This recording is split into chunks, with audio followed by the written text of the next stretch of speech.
All right. Well, good afternoon, everybody. Hope everybody's doing well. So today we're starting chapter 3. Chapter 3 is about magnetism. That's the second part in electricity, magnetism, and optics. The reason for us doing electrostatics first and then magnetism second is that magnetism is a little bit harder to work with mathematically because there are cross products all over the place. And the fundamental force law that you can use to have two magnets interact is not as straightforward as the Coulomb force law. So we try to go slow and we start with this. But the point of doing magnetism in the same course as electricity is, of course, that this is the study of electromagnetism, because it turns out that magnetic fields can talk to charges and charges can talk to magnetic fields. And we're going to try to build up this framework of how that works. And the first thing we'll need to do is describe what we mean by magnetic field, and I'll show you some little experiments that you can do at home in order to verify that the things I'm telling you are actually true. It's always good to verify that. In fact, there was a really long time ago that unless you could demonstrate an experiment during the lecture, so if somebody had made a new discovery, Faraday or somebody like that, unless they could demonstrate that the experiment works while giving the lecture, it was not considered acceptable fact. So unfortunately, that's not the case anymore, because experiments usually take a lot of dedicated equipment and weeks or months or something to set up. So we don't do that anymore, but I still try to go back to basics every once in a while. So that's magnetism. So magnetism. Well, we are officially starting. We are 9:22. We're starting with magnetism. All right, now I'll show you some magnets. These are kind of tiny, but I really like these magnets because they're super strong and they're really small, and they have a very nice coating on it that makes it a really good electrical conductor. This is actually, it's a stack of 4 magnets. They are, you could buy these off Amazon. They're quite cheap. The thing with magnets to be aware of, especially these small ones that are really strong, these are what are known as rare earth magnets, and they're very strong. And the problem is that they look just like pills or candy. So if you're not careful and you got a little kid walking around, you'll see that if they pop one of these and swallow it, the first one might not be a problem, but the second one would be, because the way that these are attracted to each other is so strong that actually in their intestines, they could actually pull the magnets through the lining, and you could have serious issues with your intestines. So don't eat them. They're also, because they're so strong, when they snap to each other, you see that it actually snaps, and they're kind of brittle, which means that if you're not careful and you let these snap too fast, you might create little shards of magnets. And these things are very, very sharp because it's this ceramic-like material inside. So with all those disclaimers out of the way, so these are the magnets. The reason I'm not using bigger magnets is that actually I'm gonna want to use these as parts of a thing.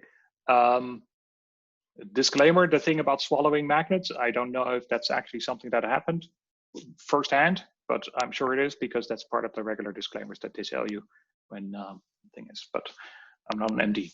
Okay, so I want to show you something about these magnets. So you see already that they kind of stick together, but you see that if I turn one of them over, they don't really want to stick together. They will actually snap together like this. It's a little hard to see.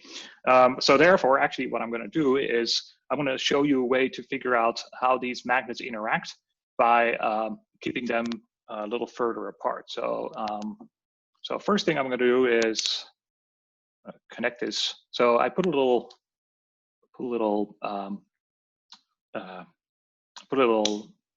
nail in there, and this nail is not itself magnetic, but it is having stuff inside that makes it susceptible to magnets. Now, I'll take this water bath. All right, now you see it's pointing to a very distinct area. And in fact, if I put it like this, it's, see how it likes to point up. And it likes to do that. And in fact, if I flip these magnets around, and I put it like this, it points in the exact opposite direction. Now, of course, the answer why this happens is because there's something specific about that point in space, that one over there, and that is because that's where the North Pole is. And in fact, if you pull your phone out, you'll see that that's the case. So so obviously one of these sides of this magnet likes to point to the North Pole. Okay, so we've got that, and likes to point to the North Pole because it's attracted. So I took just half of them off, right? So I still pointing in the opposite direction. Sorry, let me flip it over. This is going to get messy. All right, so now, all right, here we go. So this is pointing to the North Pole. Now I'm going to take these magnets, and I'm holding it close. You can't tell, but they're here, all right? So I just hope I don't drop them in the water because they're slippery. But hopefully you see that it's following me. In fact, it's kind of chasing me. So so without any external magnets, this thing points to the North Pole. But if I have another magnet here and I put it close by, it will prefer to point to this. So obviously there is something specific to these magnets that makes it point to the North Pole. And if this thing is close by, it actually takes over the role of the Earth's North Pole. So proximity makes it stronger. Now, what if I turn it over? Turn it over. See, now it's repelled. Okay. There you go. Okay. Now let's put in a drawing what it is we saw. So so we have this thing that is so we have the little thing, and we have the stack of magnets here, and it was pointing towards the North Pole. So North Pole would be here, and by convention, if this is the North Pole, we're going to call this side of the magnet north. Now, when I took this magnet apart, and I had, in fact, I had 3 or 4. Now I had 2 magnets left, and I moved this stack without moving it, and I moved it here. It did the same thing. It would turn and now point to this. So now this part is the North Pole. So I'm going to color the part that is the North Pole. So it's I need colors. So that's North Pole because that's the thing that wants to point north. And when I have this thing here, it's also the North Pole, but it's pointing to this thing. So now this has taken on the geographic North Pole, except it's not the North Pole because the North Pole is actually here. And in fact, there's one here. So so what's going on? Because when I flip this over, this thing is repelled. Remember, it's repelled. So if this North Pole is facing the North Pole, it's being repelled. but if it's facing the other side, it's being attracted. So therefore, north is attracted to south, and the south pole is then obviously the other side, and north, but also south and south, they repel. So, so in that sense, it's similar to electrostatics. You know, we got something that's positive or something that's negative, and one is pointing to the other, and opposites attract and likes repel. So far so good. Now let's get back to let's get back to what this geographic image was. So we can actually put these things on little compass needles. So you've probably seen compasses. So it's usually is this little symbol that has a point, and it's like this, and it can turn around this point, and it's magnetized in such a way that this thing is the North Pole, so north, and this thing will always be pointing to geographic north. So let's make a little drawing of Earth. So Earth.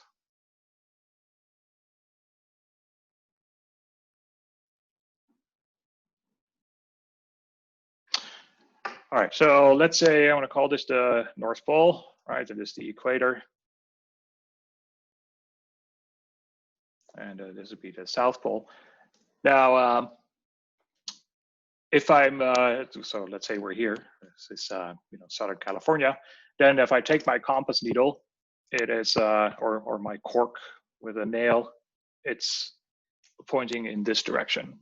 And if I were to move across the equator, or move closer to the equator, it would be here. And if I would be here, it would be like this. And that actually can be replicated easily to different points, and it's always pointing north, right? So it's always pointing north.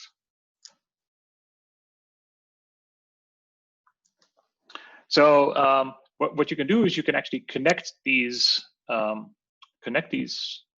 compass needles with lines, and we're going to call these the magnetic field lines. So I'll call this the magnetic field lines.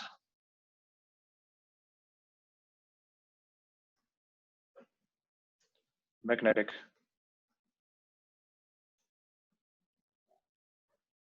field lines. All right, so this is when you're at the surface of Earth. But actually, if you go and you go up and fly in a spaceship or something, you'll find that even in a spaceship, so let's say, for instance, you're somewhere here and you take your compass needle, it's still going to be pointing in that direction. So these magnetic field lines are not necessarily tied to the surface. They're actually also stretching into space. And I'm going to draw this like this.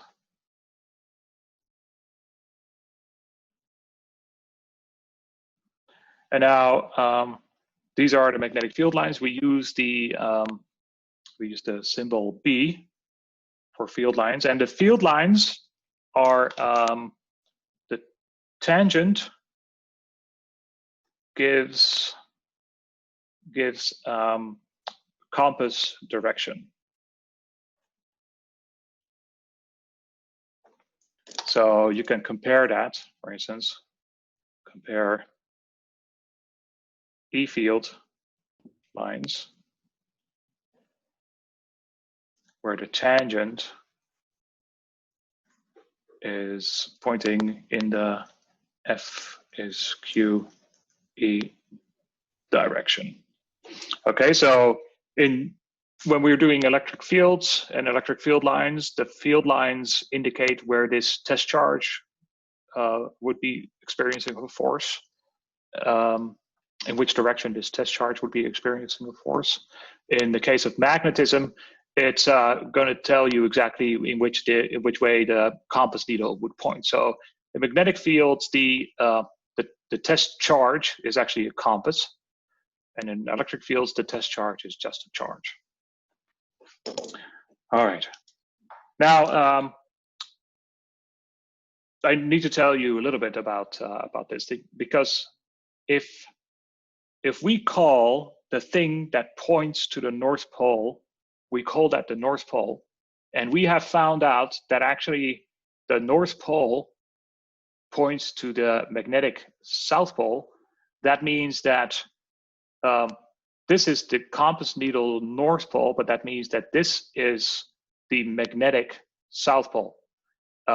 So it's the geographic north, but it's the magnetic south. So let me write that down because that's important.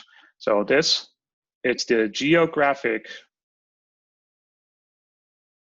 south and the magnetic north. And this is the inverse. So that's the geographic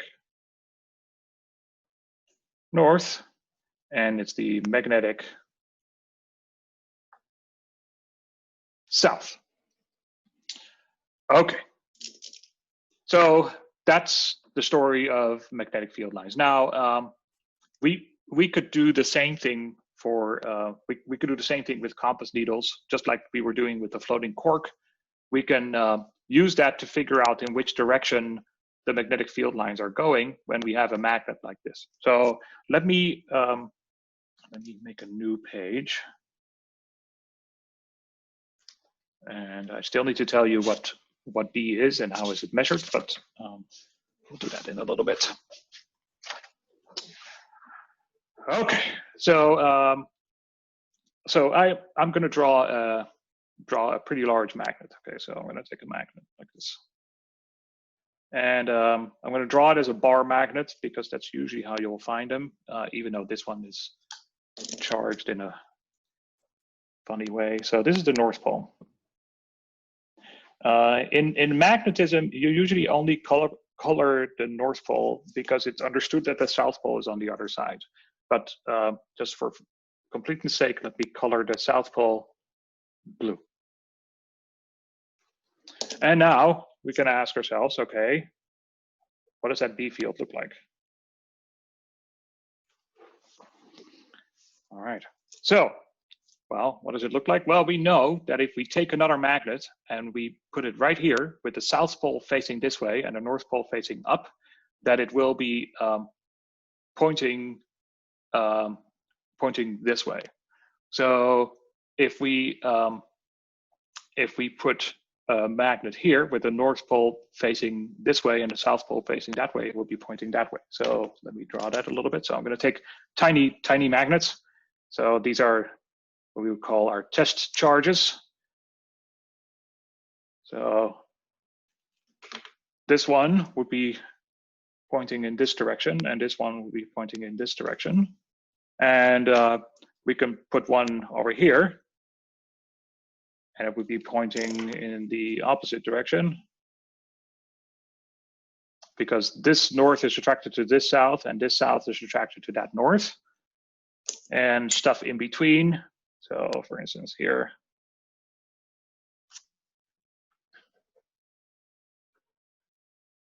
would also work. And we can connect these, can connect these little magnets with wires, or lines rather. And they're gonna look like this, just like the ones for the Earth's magnetic field. And I'm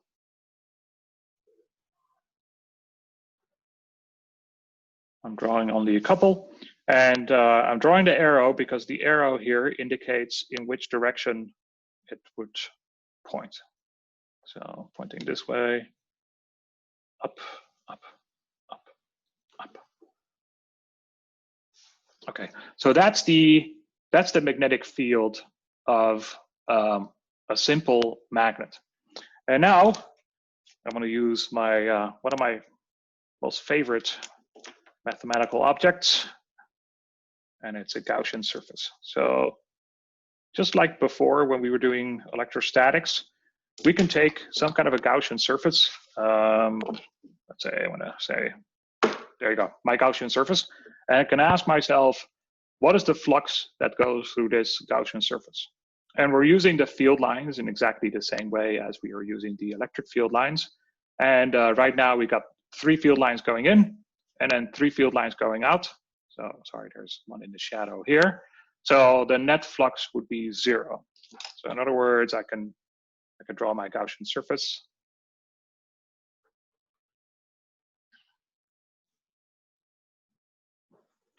And I can say the magnetic flux. So now I have to use the same symbol phi for flux, but now I have to put a subscript B because this is for magnetic fields.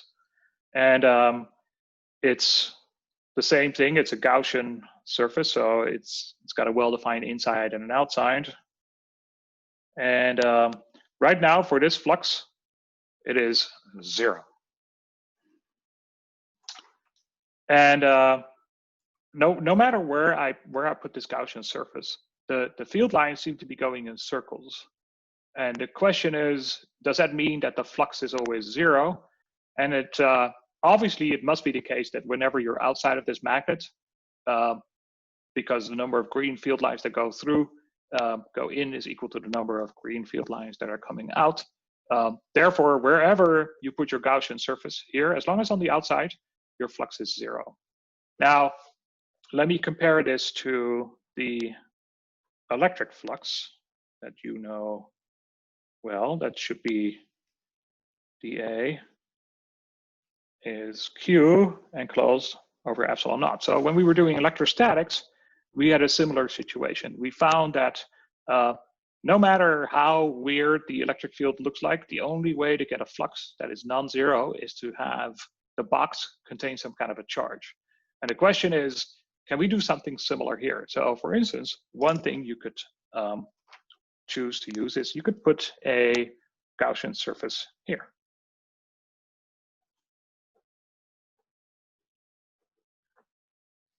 And we can ask ourselves, what is that flux? So you might think that, well, there's a south pole here, right? So the enclosed charge could be the south pole, but that actually doesn't work, because there's a funny little thing with magnets, and that is that if you take a magnet like this, you cut it. So I'm going to cut it, and I'm going to cut it here. As soon as you cut it, there is a sudden appearance of a north pole here and a south pole here. And now it's cut, right? And when you separate them, so you make a cut, you break it or whatever you do, take a hacksaw, you cut it, you separate it. Now suddenly you see this north pole and this south pole appear. And before you didn't see them because they were very, very close together. So they were so close together that the magnet couldn't see it from the outside.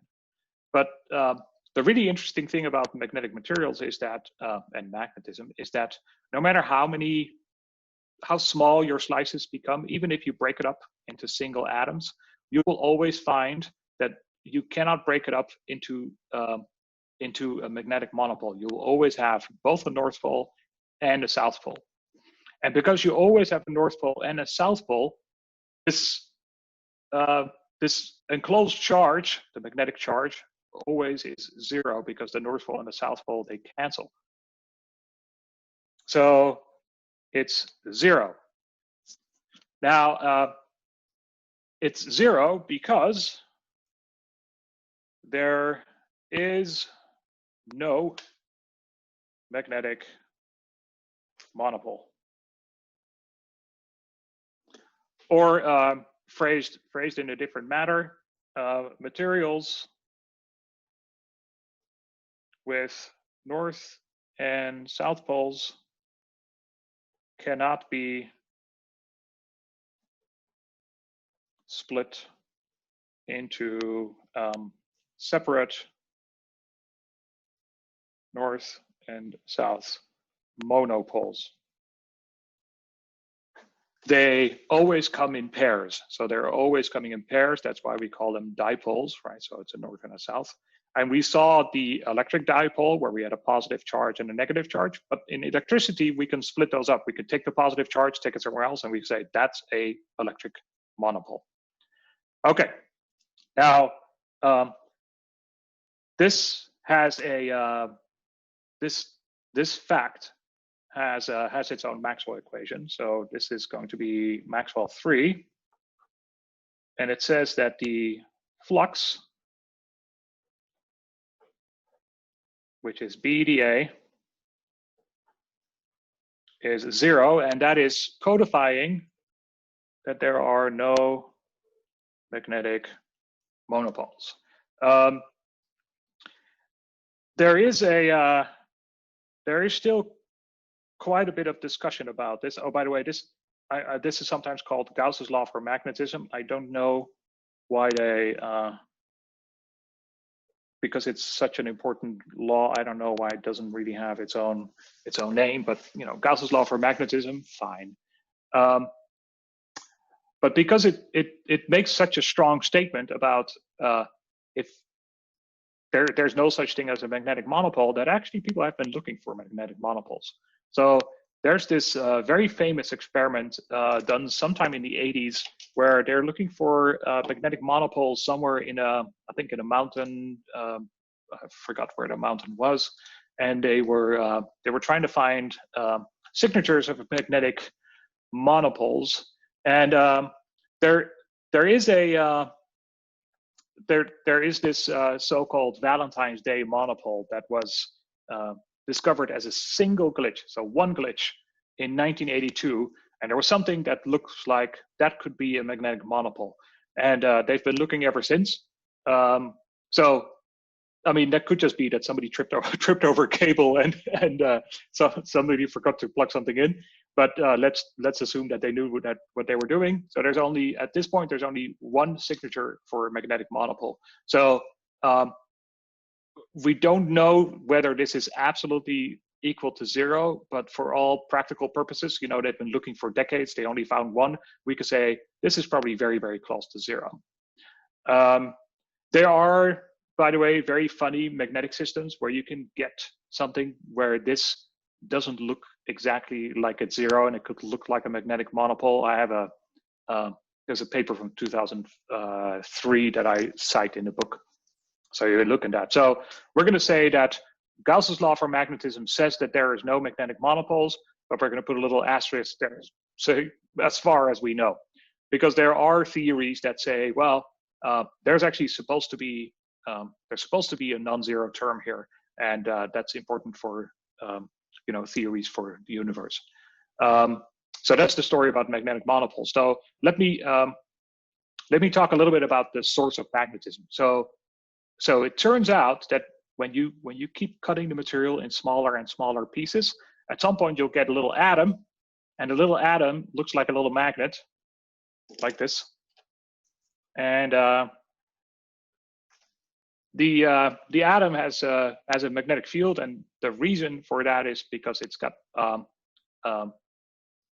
spin, right? So there's charges that are moving, and we're not going to talk about the generation of magnetic fields just yet, but later on we will. So rest assured that it comes from the fact that some atoms have magnetic fields, and then if you arrange them in a particular pattern, those things can interact in a way that causes the magnetism to be visible in a big scale. But sometimes, if they're not aligned, they're all scattered all over.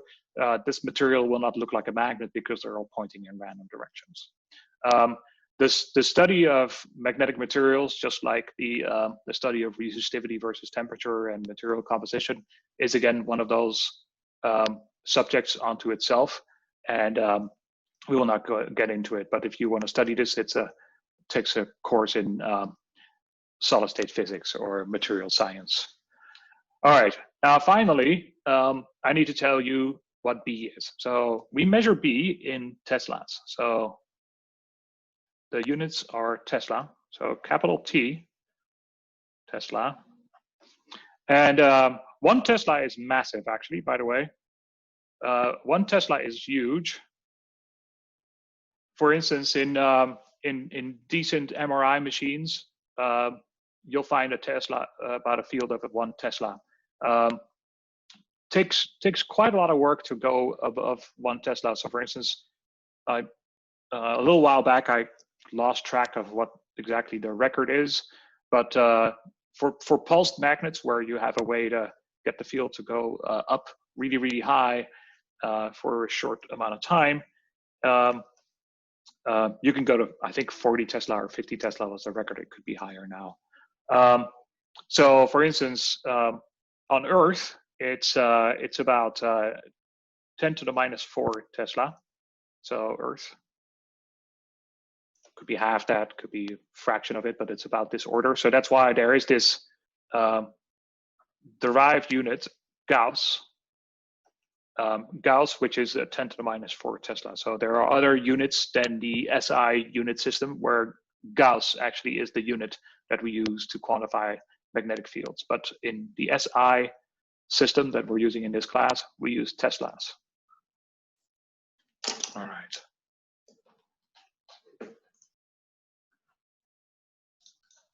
All right, here we go. So next thing. Styrofoam, a nail, just like the nail we were using before.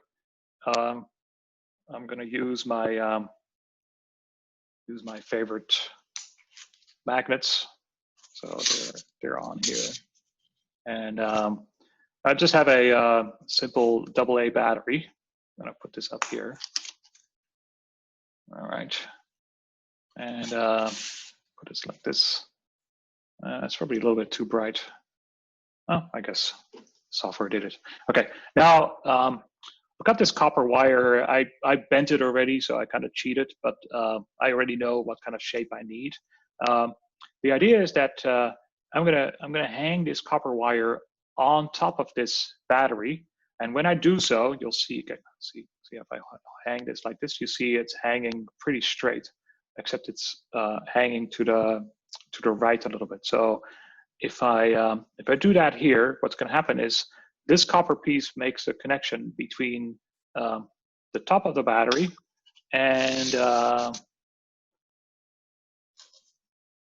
this bottom of the battery, because, like I said before, I like these magnets because they are really good conductors. So there's a pretty good electrical connection from the top of this battery through these magnets. Okay, so let's see what happens. Balance it out a little bit.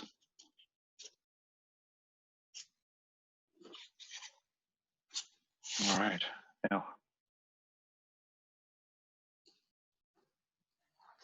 There we go. All right, so that moves. Now I can show you what happens if you take the magnets out, just for completeness sake. I don't know whether this will balance. Probably not. But I can show you that it doesn't move. Well, that's just gravity. Yeah, so it doesn't move. There's a little bit of an imbalance in the system. So so that's a motor, right? So we take some kind of an electrical power, and then we can convert that to motion. So this thing is the world's most simple motor. It's actually called a homopolar motor and or monopolar motor. So let me show you what happens if I reverse things. Okay, so I got this thing, and this, by the way, is it's fun to build with your kids if you feel like it. So this one goes this way. All right. And if I flip it around, it's supposed to go the other way. Yeah, there you go. So it goes the other way. So the direction of the magnets matters, and what also matters is the direction of the current. Now I'm going to flip the battery over. So I didn't flip the magnets, but I'm going to use the same thing. Oops. And now it goes the opposite direction. Doesn't work as well when it's going in this direction because the shoot, this top contact is not very good. Yeah, see, now it's working, sort of. Yeah, all right, this is not very convincing, but the other one was. The other one was. Hopefully, you'll agree with me. Okay, so so how does that work? Well, let's see what the basic ingredients are. So you get the wire, and you need the wire. You need to make a contact, and you need a magnet. Okay, so what's happening is there is the point where this thing makes a contact, is where you'll see a current, and the current is interacting with the magnetic field. So let me draw how that works. So there's the battery. So on the battery like this.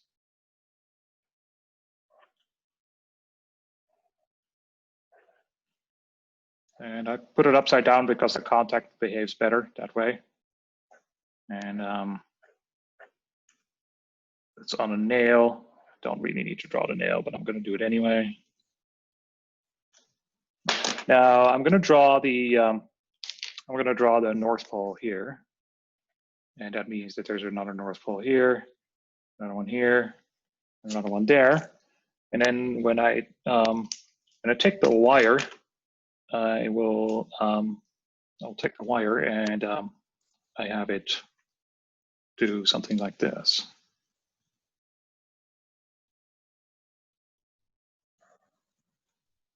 And it needs to be balanced, because otherwise it doesn't work very well. So so the first thing that happens is when you close this circuit, so there's this wire that connects the positive terminal of the battery. So that's the positive terminal. Oops. And this is the negative terminal. So connects the positive to the negative terminal. So we're going to get a current. A current's going to flow this way. So that's the current. Second thing that happens is that when we have a magnet like this, there are the magnetic field lines of the magnet. So I can draw these like this. They have this kind of kidney shape.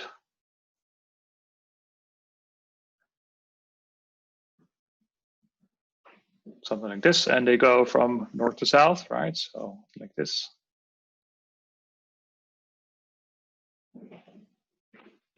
So it goes like this. So where the current is intersecting with the magnetic field is where we have a force that's causing this thing to rotate. So in this case, there's no current on this side, so that the current's only carried on that side because there's nothing sinking it on that side. But if you were to close it this way, you would have double the current and probably go faster. So so in this case, it starts to turn. Now I need to just tell you what the equation is. So I'm going to tell you what the equation is. So this is the Lorentz force. So it's the Lorentz force. It is going to be QV crossed with B, and this is where cross products enter. This is the Lorentz force, and Q here is the charge that flows through the wire, and then V is the speed with which it moves, which is related to the current, obviously. And then the magnetic field is the direction of these magnetic field lines. Okay. Now I need to explain to you how to do these cross products. So there are three methods. There's a right-hand rule.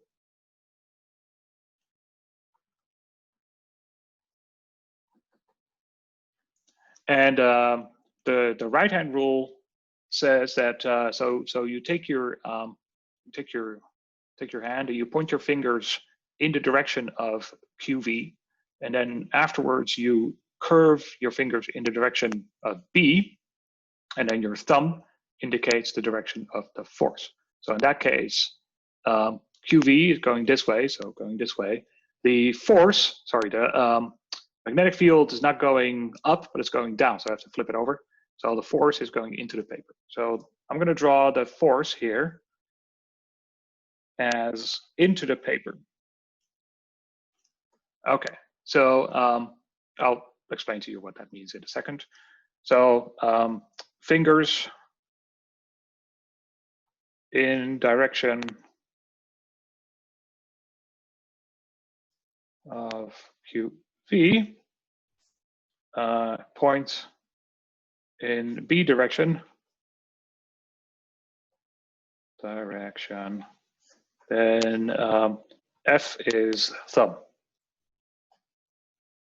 Okay, so that's the right-hand rule. The left-hand rule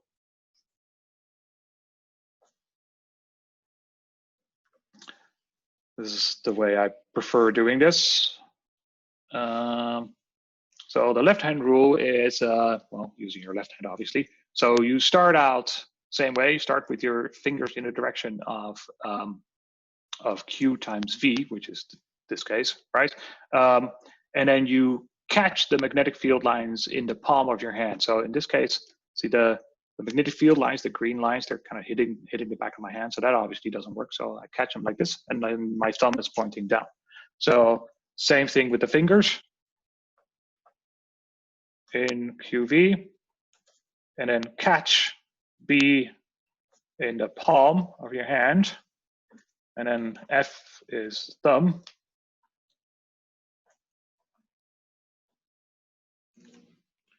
All right.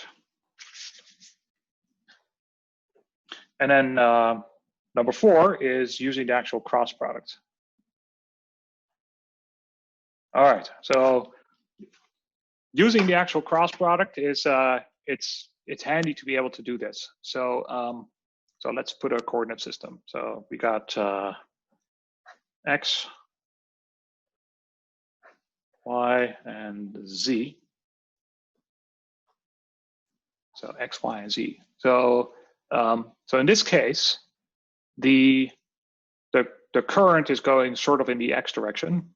So F is some QV in the X hat direction, and magnetic fields is pointing down, so it's crossed with the magnetic field, but that's minus B Z hat, where B itself is a positive number. And now we're going to get QVB, so minus QVB. And now we need to know what this X hat crossed with Z hat is. Now, X crossed with Z is going to be Y, except it's sometimes a little hard to find the sign of Y. So let me show you a little trick. So there's this thing called, I'll show you the left and right hand rules again, just a second. So X crossed with Y is equal to Z. That's how we set up the coordinate system. And now if you replace the X with a Y and the Y with a Z and the Z with an X, it would still be valid. Y crossed with Z is equal to X. And now if you do this again, you're going to get Z crossed with X is Y. And if you reverse the terms in the cross product, you pick up a minus sign. So in this case, we have an X crossed with Z and not a Z crossed X. So this is going to be minus Y. So let's hope I didn't make any mistakes. So it's going to be Q, V, B, Y hat. In this case, Y is into the page. So, and that's this, into the page. Okay, so that works. But I skipped over a whole bunch of things. Let me do one thing at a time. So first, this is because the Lorentz force and anything with magnetism always involves cross products and three-dimensional diagrams. The two-dimensional projections are not as helpful. So you need to find a way to draw these three-dimensional vectors. So you could do perspective drawings, but even that becomes a little tricky. So sometimes we'll draw them like this. So in this case, so this is in to the paper, and this is out of the paper. So the way I was taught to remember this is it's a little bit like an arrow. So if an arrow is flying at you, you see the tip, and if it's flying away from you, you see the feathers on the back. I think that's called a quiver. No, I'm not sure. Anyway, so this is away from you into the paper. This is coming towards you, flying into your eyes, sharp, pointy bits. Okay, so that we can use for any kind of vector field. We can draw this. Sometimes we'll use it for forces. Sometimes we'll use it for currents. Sometimes we'll use it for magnetic fields. I want to explain to you the fletching. Thank you. I want to explain to you how to do cross products in, or why it is that these cross products work. But first, let me just show you again. So the right-hand rule in this case, point your fingers in the direction of Q times V. So right hand, Q times V. Okay, so that's the current, right? And we do this, we evaluate this at this point because we want to know what this force is. So goes Q times V. Then we point our fingers, and the fingers need to point in the direction of B, because that's what it says here. Point the fingers in the direction. So start off like this, point like B, except B is going down. And my fingers are pointing up, so that doesn't work. So we got to flip it over. And then my thumb, I don't have enough clearance here. My thumb is pointing into the page, and that's giving you the force. So that's the right-hand rule. For the left-hand rule, fingers in the direction of Q times V. There you go. And I'm going to catch the magnetic field lines in the palm of my hand. Right now, the magnetic field lines, it's the green lines, they're hitting the back of my hand, so that doesn't work. So I got to flip it over. And now my thumb is pointing down. And the thumb is pointing down, so therefore my Lorentz force is pointing down. So as a result, because this is the Lorentz force, this is the Lorentz force exerted on this piece of wire. So this piece of wire is going to spin this way. Now the cool thing is, because this magnet has a cylindrical symmetry, this Lorentz force is going to be the same all the way throughout its motion. So this is actually, this is one of the big advantages of making a motor like this. It's not a very efficient motor, but you don't have to do anything funky with the magnetic field, because later on we will find for more efficient motors, sometimes you'll need to invert the magnetic field at very specific points in time. But this is a very simple magnet, and it helps to illustrate the concept of the Lorentz force. One thing I wanted to tell you is that obviously when we reverse the magnet, so I flip this over, the direction of motion went in the opposite direction, because we reverse the magnetic field. That makes sense, right? So if you reverse the magnetic field, you change the sign of this expression, your Lorentz force goes in the opposite direction. And so yeah, so that's that. So oh, by the way, so right-hand rule again. So right-hand rule, pointing my fingers in the direction of the magnetic field. They're not pointing in the direction of the magnetic field. They're pointing in a direction opposite to the magnetic field. There's no way to make this point in the direction of the magnetic field unless you turn your hand over. And now you see it's pointing in the direction of the magnetic field. And the same thing with QV. All right, now we got to talk about the sign of the charge. So as we know, the current in, this is a piece of copper that I was using here. So current in this piece of copper is carried by electrons. Electrons are actually not positively charged, so this Q is actually not positive. Except the thing is, they're negatively charged, which means that they actually would be moving in the opposite direction. So if this current flows in this direction, that means we're imagining that there's a flow of positive charges going in this direction. So that sets both the sign of Q and the direction of V. But if instead, microscopically speaking, the electrons are going in this direction, that means that both Q and V go in the opposite direction. So that product, the sign is unchanged. So this Lorentz force is going to give you a Lorentz force independent of whether the carriers are positive or negatively charged. and that's quite cool. The other thing that I skipped over was, this Lorentz force is interacting with the charge carriers that are in the wire. How is it that the magnetic field can see the charges inside the wire? Or put it in another way, how is it that the magnetic field lines can go through the metal? Well, that is because magnetic fields are different than electric fields. So electric fields, they would not be allowed to penetrate into the conducting material, unless of course you're running a current. But any externally applied electric field is going to be expelled from the conductor because all the charges sit on the outside. So magnetic fields are different. Magnetic fields absolutely can penetrate conductors. So I'm going to write that down. So note, B can penetrate conductors. Otherwise, how are these charged carriers supposed to find the thing? All right.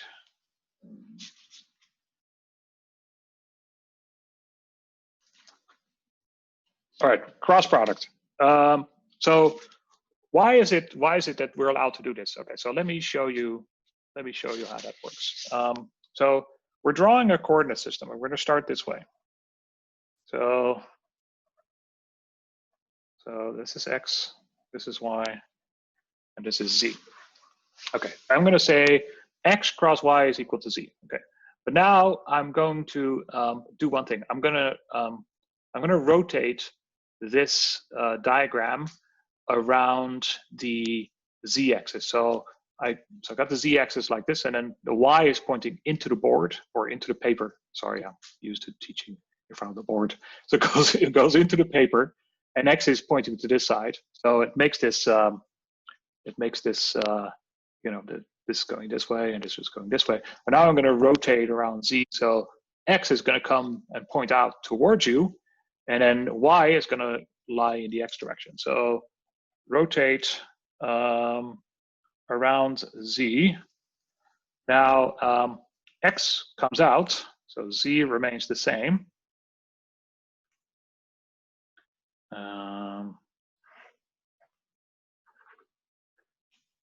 So y was moved to this, and x came out, and z was already there. And now I'm going to rotate around the y-axis. And when I rotate around the y-axis, x is going to come up and point straight up, and then z is going to point, because it's in this direction, it's pointing into the board.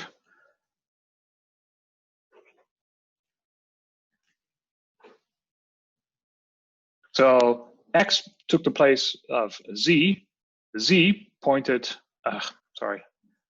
took the place of z pointing into the board and paper.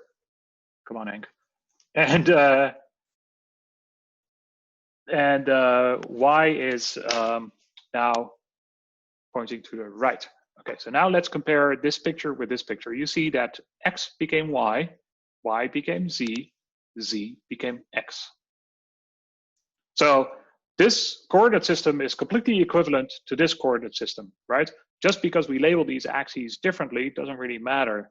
And in fact, I like saying that the electrons don't care how you label the axes, right? They will just follow cross product rules, not necessarily which one you labeled as x, y, or z. Now, there are a couple of things that you're not allowed to do. So for instance, you cannot draw the x, y, z coordinate system like x, y, and then z pointing in this direction, because that's not what we call a right-handed coordinate system.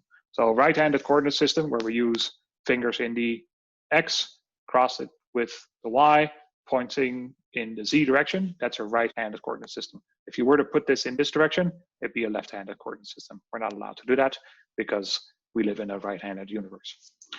Okay, and you can do that once. So what we have now done is we have replaced the x with a y, the y with a z, and a z with an x. So we can always do that. And if we find them in reverse order,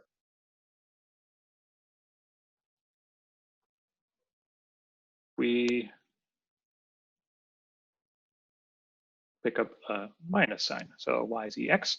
And we could do this one more time, right? We could go one more time, and now what used to be the x became the y, and then we're going to do that again, and now we're going to replace that with what is the y here, becomes a z. So y becomes a z becomes an x becomes a y. Okay, so this is, sorry, z crossed with x is y hat. Okay, so that's cross products for you.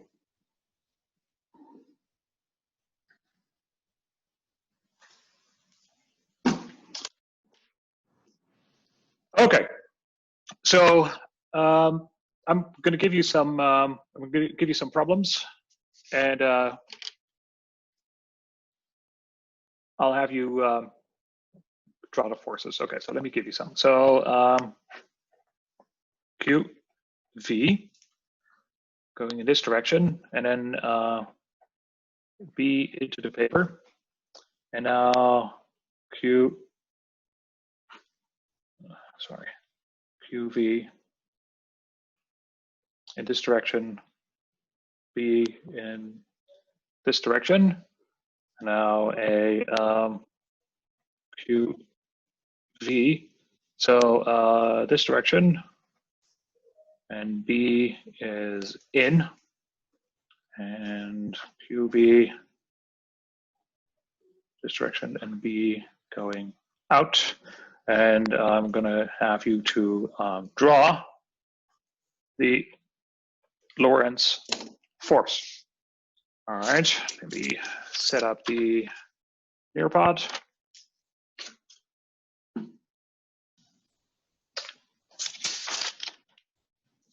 All right, so this one, QV is pointing to the right.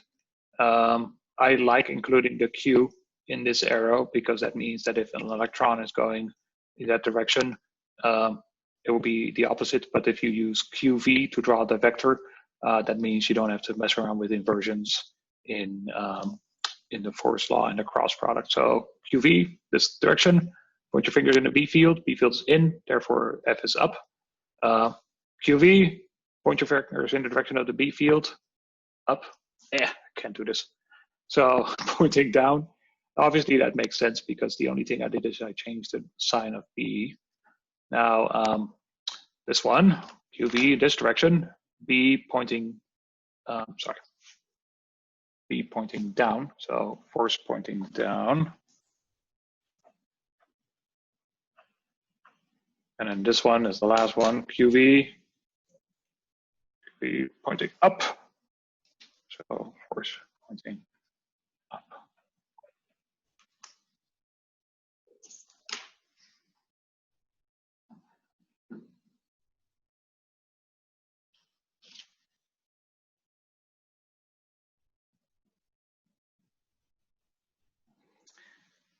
Yeah, I see a couple of you that did not have it right. So make sure that you review your,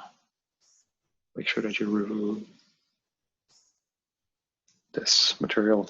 Oh yeah, sure. I can of course do this with the cross product as well. So let me just do the first one. So this one, if you map it onto this cross product, this one, then in this case, F is QV cross with B. Okay, QV in this case, if we use this coordinate system, is pointing in the x hat direction. So that's going to be x hat, QV cross with B. B is into the paper, that means in the y direction. So that's B y hat. Okay, so that means it's QVB, x cross y, and x cross y is z hat, and z is up. So therefore it goes up. Now the beautiful thing about this expression here is that it immediately tells you what's going to happen if you change any one of them. If you, for instance, go from here to there, and all you do is you change the B field, you change the sign of this. So before, this thing was a positive expression, so force was in the plus z direction. But now I changed the magnetic field, so now it's pointing in the minus y direction. So therefore, this b is a negative number. So therefore, the force points in the minus z direction. In this case, I have both b negative and I have QV negative, because this is pointing in the minus x direction. This is in the minus y direction. So both are negative. So therefore, those two minuses, they cancel, and the force is going to still be in the z direction. So therefore, this one and this one have the same direction. Same thing with this one and this one. This one, I have another inversion. So QV goes to the left, so in the minus x direction. But B is pointing in the plus y direction. So there's only one minus sign. So this product is going to be negative. So therefore, it points in the minus z. And this one I already explained. It just goes like that one, because there's two minuses that cancel.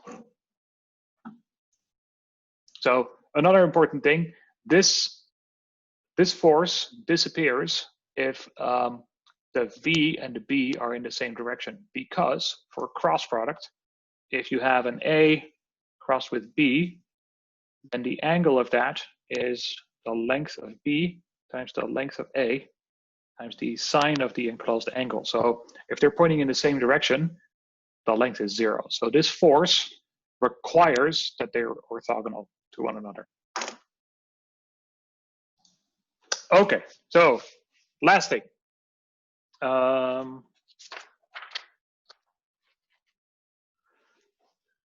Circular motion. So I'm going to draw a magnetic field. Okay.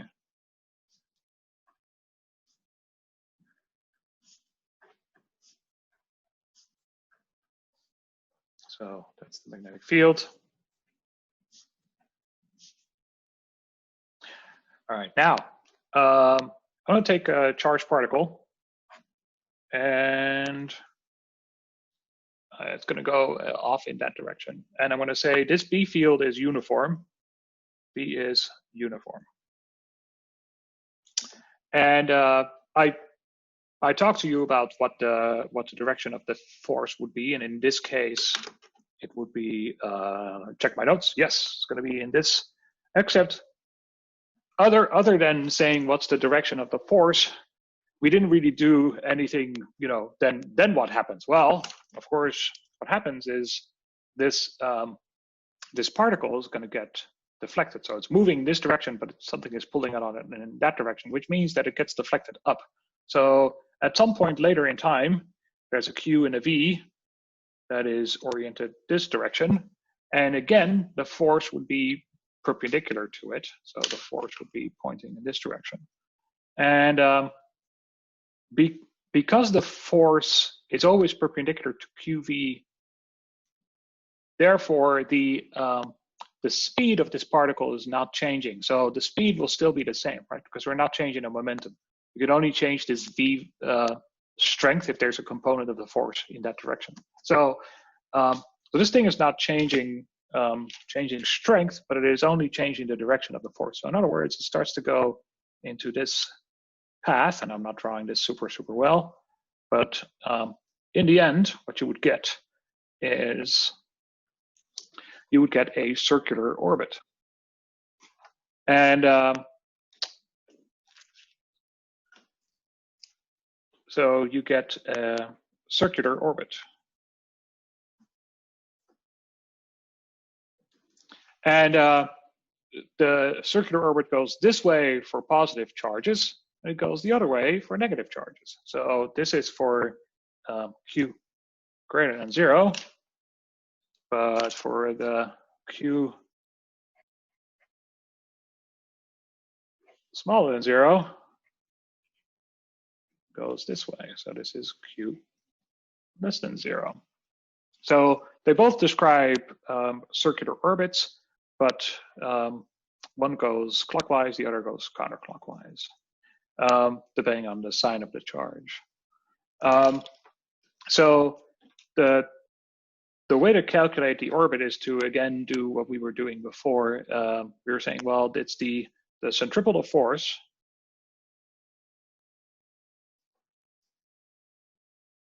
in this case is applied by or supplied by the Lorentz force. So the centripetal force has F mv squared over r, and then there's an r vector. I believe it's inward, right? Minus r hat. And Lorentz force is q v crossed with p. Now, we already know that it has the right sign because the centripetal force has to be pointing in this direction. So we're just going to compare magnitudes only. So this is the Lorentz force. And this is the centripetal force. So we're going to equate these two. So we're going to get an mv squared over r. And this is q v p. All right. Now, solve for r. I say r is mv over q p. So that's pretty cool because you see that there's this ratio here of m over q.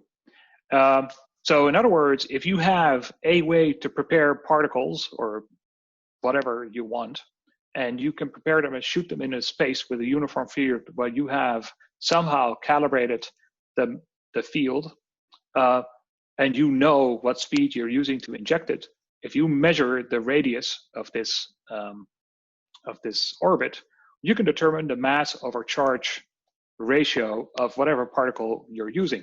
And in fact, that's going to be used later on in the Physics 220B lab, and you'll actually determine the mass over the charge for an electron. So that's pretty cool.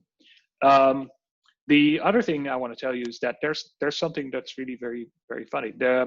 If you want to know how long is one period of revolution, well, a period would be big T, would be how long it takes to take one revolution. That would be the length, which would be 2 pi r over the speed. Okay, so 2 pi r. Now r, I already have.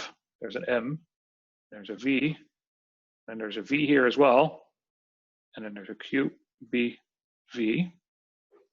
I believe I did that correctly.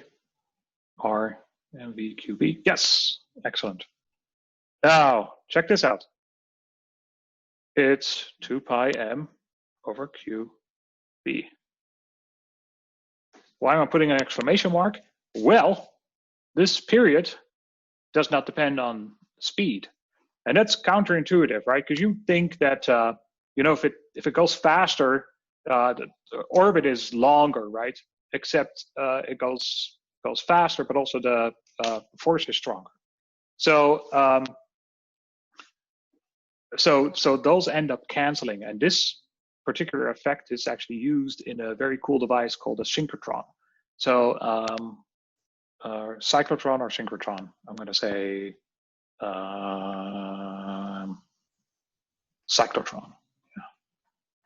I think one is for relativistic effects, the other is not. Okay, so it's using the same idea of a uniform field, except there's a field. So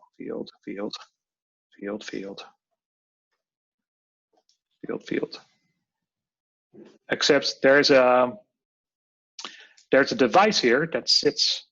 It's a little bit like a hollow chamber.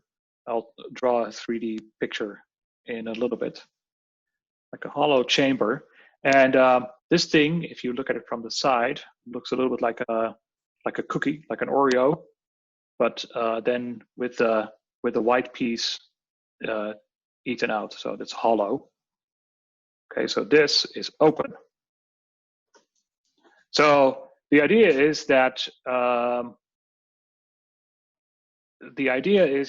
the particle, when it's moving here, is actually going to go in an orbit, right? Goes in an orbit. Now, what's the point of these? What's the point of these pieces? Well, if you make this conducting, and you put a voltage here, and particle is charged, depending on the polarity of this voltage, you're going to accelerate it or decelerate it. So if you accelerate it, then that means the speed goes up, which means the radius goes up, but the time it's going to take for it to go from here to there is not going to change. So there's this really cool thing that you can do is you can start with something that's coming in pretty slowly, and you can apply the right potential difference. And then by the time it comes on the other side, you can reverse this potential. So you can accelerate it, accelerate it, accelerate, accelerate, accelerate, accelerate, and it's going to go faster and faster and faster. The orbit might go bigger, but it is always going to cross this halfway point at the exact same time, which means you can actually engineer this and just dial in a certain frequency, and that frequency will always work for a particular type of particle in a particular kind of magnetic field. And this is how you can accelerate particles to really, really high speeds and make them collide into stuff. And that's, of course, how high energy physics first got their start. You know, when you have these things going in massively large speeds and you make them bump into other stuff, there's particles that are going to be generated. And that was the workhorse of early particle physics. So it's called a cyclotron, and it's helped by the fact that this thing does not depend on V. All right, and I think there's a cyclotron and a synchrotron. One of those requires a relativistic treatment and the other one does not, and I'm not 100% sure. The second thing is the Hall effect. It works a little bit similar to this, except what you do is you take particles, and these particles could be in a conducting piece of material, and the positive particles go in one direction and the other particles go in the other direction. And when they do that, they create a little electric field. And that electric field is going to be perpendicular to the direction of motion. And what's happening is that electric field becomes a potential. And that is it's called a transverse potential. What transverse means is that it's perpendicular to the direction of motion of the charges. And this transverse potential is directly related to the strength of the magnetic field, because it needs to balance the electric force with the magnetic force. And this Hall effect is used as a sensor for magnetic field sensors. So this is actually magnetic field sensors. Oops. Magnetic field sensor. This is the thing, this device in your phone that is the compass. So there's no little needle in your phone that points and then somebody's looking very carefully at what that angle is. Actually, what it is it's a little piece of conducting material, and it's measuring the Hall effect, so that transfers potential as you run a current through it. And you can use that to figure out in which way the magnetic field's pointing, and that's how you can find the magnetic field. All right.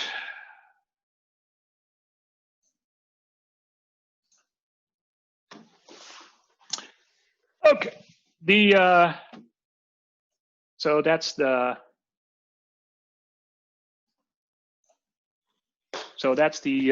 beginning of magnetism. I hope you understand that throwing in the interaction of magnetic fields with charges makes for a whole bunch of really cool extra things that you can do, you know, accelerating particles to massive speeds and letting them bump into stuff and create elementary particles. That's pretty cool. Magnetic field sensors are a good idea. For instance, you can also use the Hall effect to separate ions, right? So if you take a tube and you have some kind of a salt, then the positive ions will go in one direction, the negative ions will go in the other direction. And this is how you can separate positive from negative ions, which is kind of cool. So yeah, magnetism is very, very funny, but I have to warn you, the Lorentz force came out of nowhere. And the thing that bothered me always when I was studying magnetism is that there are cross products everywhere. And I used to say that it's not me that wants to do this with cross products. It's just nature has a particular reason why it wants to use cross products. And the Lorentz force is weird in that sense because it doesn't really make much sense to have two things that interact and the force not be pointing in a direction that is joining the two things. And the reason the Lorentz force is different is because actually the Lorentz force comes from the special theory of relativity. And I cannot get into that, but the very, very long story short is that if you treat an electrostatics problem with the mechanics of the relativity, your electrostatics problem starts to look like a magnetism problem. And the Lorentz force is just that. There's something that happens when speeds are large compared to the speed of light, and things need to be taken into account. For that reason, also the magnetic force is usually not very big, because usually the speeds, if carriers in a wire, is usually not very big. So unfortunately, we will have to leave it at that. Unfortunately, the Lorentz force is just something that came as a deus ex machina. This is what the force is. I showed you why it has to be perpendicular, because otherwise this motor wouldn't spin. But the fundamental reason why it's perpendicular is it's not a mystery, but it is something, unfortunately, a little bit beyond what we can discuss. All right.